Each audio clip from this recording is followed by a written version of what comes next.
Tere tulemast Musta kassitaru lugemisse kalad. Siin on lugemine teile nädalaks 29. detsember kuni 4. jaanuar. Ma olen teile siia valmis pannud 7 kaarti ja vaatame siis, mis neil kaartidel selleks nädalaks teile öelda on. Vot ei oskagi kohe kusagilt alustada.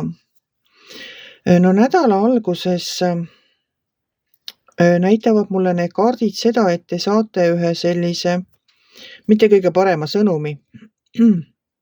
Võib-olla olete juba saanud, sest teil on mure ja te tunnete ikka ennast väga halvasti. See on mure ja pettumus. Ma ei tea, ma toon teile lihtsalt ühe näite, et võib-olla olete saanud koondamisteate. Sest tundub, et selle teate või uudise teatab teile nagu teist kõrgemal seisev isik. Võib-olla on see ülemus.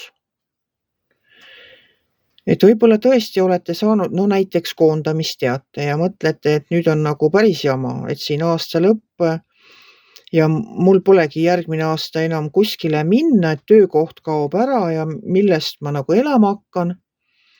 Ja see ongi väga hirmutav. See ongi väga masendav, kui selline asi juhtub.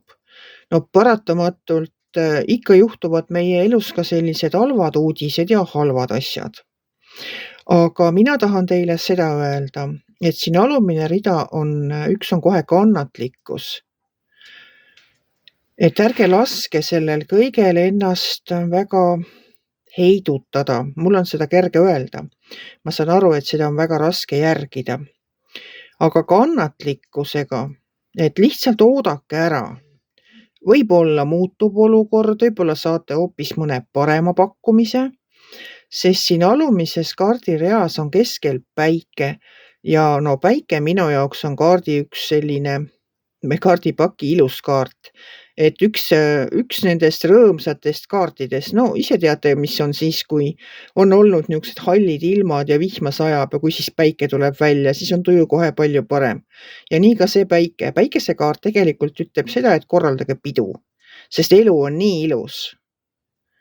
Et olenemata sellest võib-olla halvast uudisest või mis iganes teile seda masendust siin nädala algul põhjustab, siis nädala lõpus korraldage pidu, minge peole ja elu on väga ilus. Elu ongi väga ilus, elu on elamist väärt. Et kõik saab korda ja et kõik saab korda, selles ma üldse ei kahtle. Ja siin alumises reas viimane kaart on üks meesterahvas, kellel on need sauad õlal. Tema marsib sinna oma lossi poole. Ma arvan, et see on linn või loss.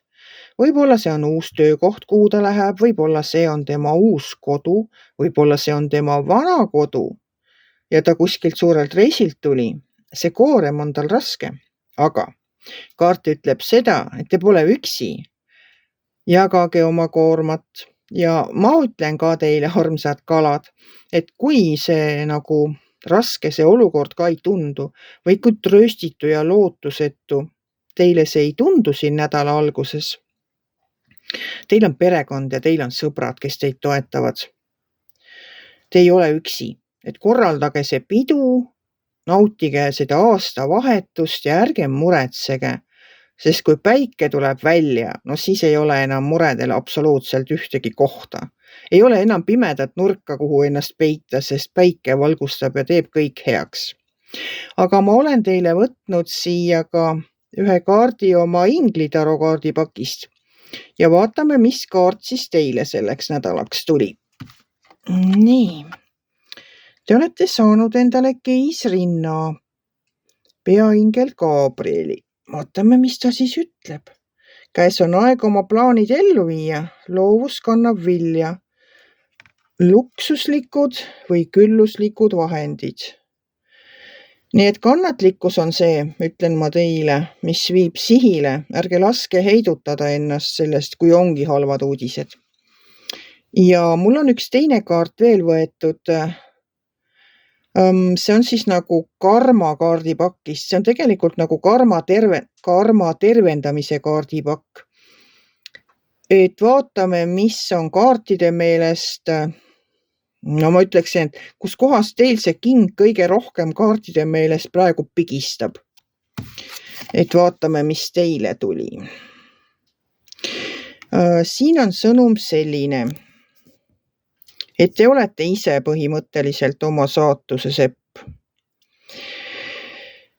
Kui ma seda nüüd siin tõlgin ja mõtlen, siis umbes niimoodi ta ütleb, et mitte miski ei ole nagu kivisse raiutud, et teie elu ja saatus ei ole kivisse raiutud. Iga oma otsusega te saate muuta oma elu käiku.